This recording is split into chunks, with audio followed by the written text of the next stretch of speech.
કે કચ્છના દેહયો ભળો ન જેદળ પાટના પથારી પુસ્તલતી તેદળ કે હિન્દી ભાષી મરાઠીએ શબલ વાવળ્યો કે હાપ મોન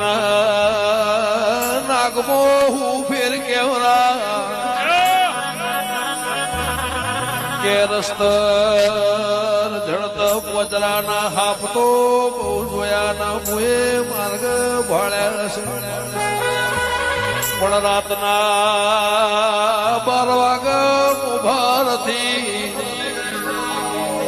એ પડતો પેલો સાથે ઉપર ચડો તો નાગશું વગાડજે